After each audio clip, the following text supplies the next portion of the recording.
The person that you're dealing with here, we have the Queen of Cups. This is a water sign, Pisces, Cancer, Scorpio. And if this is not a water sign that you're dealing with, this is somebody that cares about people on a very deep level, where they get suckered in by a sob story, or they kind of repeatedly help others. They come to the rescue of other people. They try to help other people. But in the process, they might be enabling that bad behavior. Okay? And so I feel almost like you like everything about them. You know they're a really good, kind person. But you do have certain critiques about the way they behave. And you feel like they need to learn to lovingly detach themselves so that other people's problems don't become their problem. And the person that you're dealing with as well, the way that you feel about them, we have the Temperance card. And the Temperance card is like a mixture of exasperation, but love, okay? So I feel like you care about this person. You want them to go places. You want them to succeed in life. You want them to be well. But there's something about them where they get emotionally destabilized very, very quickly. They give so much of themselves to other people. They give so much of their energy. And their life might be somewhat at a standstill because they don't know how to contain their energy to get things moving in their own lives. Okay? So that might be one of the contentious issues between you and them, as to, you need to get your life started. You need to get going so that you can make more of yourself. So I feel like this person doesn't care about status. They don't care about prestige. They don't care about money. They don't care about, doing the things that can propel them in life. They care about the human relationships, and they're very good at helping other people, but they expend so much energy helping others that they don't know how to help themselves. You do admire them, and you like them because they have a really big heart, and you can forgive a lot. As long as somebody genuinely has a good heart, you will always forgive them. You will give them the benefit of the doubt. But over time, it can become a little bit exasperating, okay? You might feel like they're idealistic as well, or naive, okay? The way that they see you, we have here the Prince of Wands. This is the Knight of Wands. They see you as somebody who is leading the charge, okay? You're quite independent, self-made. You take care of yourself. Business first. You take care of business. You can overcome great deals in your emotional life. Like, it's like your emotional life. We all have emotional hangups. We all have bad days. We all have like things that trigger us, but you don't let it get to you. You're able to see the forest for the trees. You're able to get yourself on this hill through sheer hard work and determination. And you don't sit there and say like, oh, I've been dealt like the shorthand of the stick, and so my life is stagnant. No, you don't do that. You're a fighter. You're a survivor. And you don't wallow in self-pity and say like, life has been hard to me. But either way, life might have been hard to you, but you've succeeded against all odds. So they see you as someone who is quite intimidating, but they also admire the drive and the ambition and your ability to lovingly detach yourself from elements and people that are very toxic to you. And there's this energy here. You're so independent that you don't care what people say. You don't care what people think. You know your true calling. You know what you need to do. And you don't let other people's opinions of you affect you. They are not like that. Other people's approval, other people's opinions matter a lot to them. Family obligations, social expectations, even family expectations, all of these things weigh down, are weighted when they make decisions about their own lives. So it's almost like they're living their lives based on other people's expectations. And they're not really as independent to make their own decisions. That's what they think. But of course, you see the forest for the trees, and you feel like this person is too dependent on other people. But once again, you forgive them because they do have a really good heart. You have a partner here or a love interest that has a really, really good soul. Okay, their soul resonates with yours. I feel one person, it's like a karmic connection. One person is in the other person's life to teach them about unconditional love, to teach them to be less picky, Virgo maybe. Maybe they're here to teach you to be less picky. Maybe they're here to teach you to be more other oriented. Maybe they're here as well, or maybe you're here to teach them to, live life with a devil may care attitude, to take care of business, to be a little bit more detached, to not let emotional hangups and issues weigh them down. Maybe you're here to teach them that, but I definitely feel a karmic connection where two people are learning a great deal from one another because the relationship is very complementary. They have something that you lack. You have something that they lack. You have the drive and the ambition. They have the heart and the soul. Not that you're not compassionate or loving, but I feel like the blending of the energy can create a really good union or even a good business partnership if you choose to partner up with them. What's in the center, the outcome for this relationship? I have here the Ace of Cups. This is really beautiful. So there is a coming together, an expression of love, and the beginning of something amazing between the two of you. And I feel it's because you admire the other person's compassion. They admire your drive and your ambition. And so together you see really, really valuable things in your partner that you are lacking, that they are lacking. And as a result of it, there's mutual love and respect seen here. When I shuffle the cards, the Death card also came out here with the Ace of Cups. And the Death card is almost like that transformation. It might have started out with mutual friendship or admiration, and it's grown into a very pure love where you want them to be well. And then they might have started out admiring you, and now they're like, I really, want that Virgo person to be well.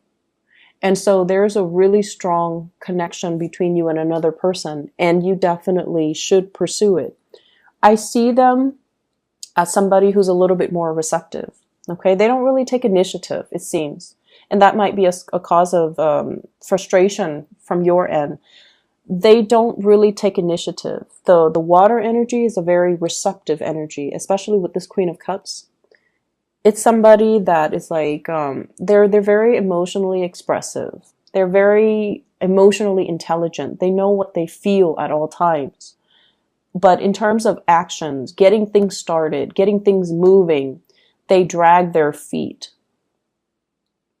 So in order for these things to take off, you kind of need to, take the initiative. The way they feel about you, we have here the Six of Wands. This is them coming towards you, overcoming their emotional reservations to come towards you. This person is jumping over this crevice that's filled with water, overcoming their emotional hangups, overcoming their emotional issues in order to charge ahead and move towards you. I did the reading for Aries. If you have Aries in your chart, you might want to watch that.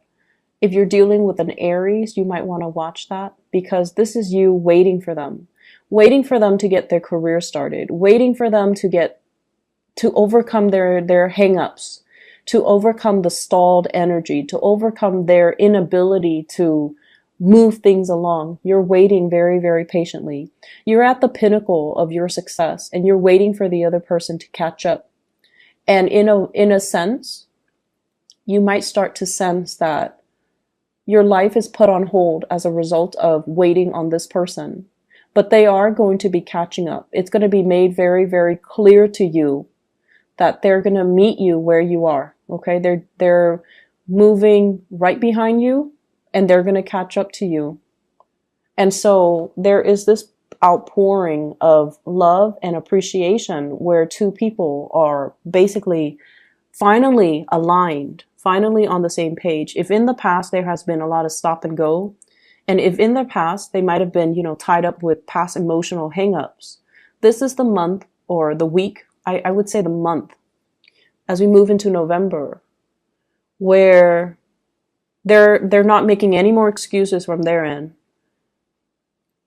They see you drifting away. They don't want to lose you, and they're more they're taking more initiative to come towards you. Okay, so you're getting what you want pretty much. The Death card, once again, it deals with the moving away from old ways of doing. They're trying to be I want to say, like, they're trying to contain their energy. They're trying not to expend their energy towards dead end relationships, towards bad friendships, towards people that use them, while you're opening up your energy, being a lot more compassionate, being a lot more understanding, being a lot more. It's like, I know that it's like, I know where you stand, and I can't tell you how to live your life. However, I'm willing to wait for you. So you're willing to, be a lot more understanding of this person. So there's this beautiful blending of mutual energy, which looks really good. In other areas of your life, I feel like we have here the Star card, and this is why I mentioned that Aquarius message at the very beginning. The Star card is about wish fulfillment. It's about dreams and aspiration, dreams coming true. Everything that you've ever worked really hard at, everything that you've ever overcome, you're now exactly where you need to be. And there are major, major new plans, new direction, new opportunities coming into the works for you. It's just a matter of you blending this energy and working with this energy so that you are in alignment with source energy. Okay? I have as well a couple, the Knight of Swords and the Queen of Swords. In love relationships in general, this is sort of like they're the strategic people in the entire deck. Okay, they're the Queen and the King of Swords. There's a lot of communication between you and your partner, and you guys are communicating about long-term goals and aspirations.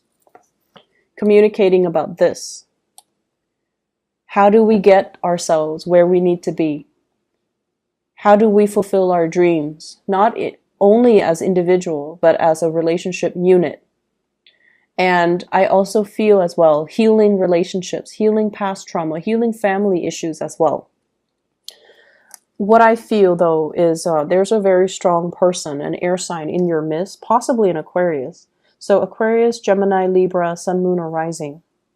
And this is a person that is showing you a vision. Okay, they're showing you something. And I feel for some of you, this can serve as like a coworker, a boss, somebody that is telling you about, here's what you should do. If you're interested in getting into, this industry, here are the paths that you should take. They're inspiring you, some of you, to go back to school. They're inspiring you to kind of reach out for a specific career path. They're showing you something and they're telling you, run with it, is what I'm hearing. Some of you might be trained by this person. You might be under this person in some way. They might be a manager, supervisor, a trainer, a coworker, somebody that you really admire because you admire their intelligence. You also admire their ability to detach, and you get along really well with them. The way that you communicate is very similar. The way that you think, the way that you work. And, Virgos, you guys have a reputation for being workaholics. This person might also be a workaholic. But either way, you've got somebody on your side who's going to show you ways to do things, who is also going to show you some major, major breakthroughs that can be had in your career. They can point out, hey, there's this job listing. You should apply for it. And you're like, no, because, in the past, you've always had this energy where you're like, I'm not sure if I'm good enough. And this person's like, yes, you're good enough. You should apply for it. And they're giving you that nudge and that push to move you along. And what I have as well is I have here the Five of Wands. This is a card about competitors and competition. This is a card overall about having to defend our beliefs, okay? And communicating with people who don't understand us. And, don't you hate it when you're at work and you're just working? You're doing what you're paid to do. And then somebody comes up to your desk and they're like, Virgos, you're working so hard. And they meant it as a compliment, but it sounds very annoying, right? And you might have dealt with people like that. They dilly-dally. They don't really get things done. They get involved in like office gossip. They add fuel to the fire. And they don't do what they're supposed to do. And it aggravates you. And I feel like for those in a new work environment or in a new social circle, you're finally finding and aligning yourself with your kindred souls in your soul group where they have the same values. They're there to work. They're not there to gossip. They're not there to dilly-dally and commit time theft. And, they have their own calling. They have their own vision, and they don't care what anybody says. They're going to follow in their own their own path. And that's really inspiring when we look at people that they don't care what people say. They're going to forge their own path. And unapologetically so. And I feel like that's really admirable. You're coming into your soul group and you're feeling like, wow, these people really understand me. My friends from high school, my friends from college, my friends from my previous workplace, they just never understood me. But these people understand me. And I have here a very strong air sign influence in your life. That will be really good for you. Possibly two air signs, male and a female. They both could be male, but I feel like there is an air sign here. Aquarius, Gemini, and Libra, and I feel very strong Aquarius. At the center of the spread, we have here the Nine of Wands, okay? This is somebody who's battle weary. They've been through a lot of experiences in life that made them the person that they are today. And their heart chakra is open. They're very loving, very caring, but once again, there is a sense of loving detachment about them. They don't enable people. So they don't, give with strings attached. They're high-minded and they're not like that. But I feel like, they love to a certain extent, but they know how to also remove themselves from codependent and toxic people. So you admire somebody in your work environment, I'm sensing. You admire somebody in your social circle. They're very inspiring to talk to. And I feel like they can give you a lot of directions when it comes to career path, education, getting you where you want to be professionally. I see somebody, if you were to ask, somebody for a letter of recommendation or even a recommendation, or to even sit and have a conversation with them and pick their brains and ask them, this is what I want. I want to be at this place in 5 years. What do you suggest that I do? They're going to give you really good advice.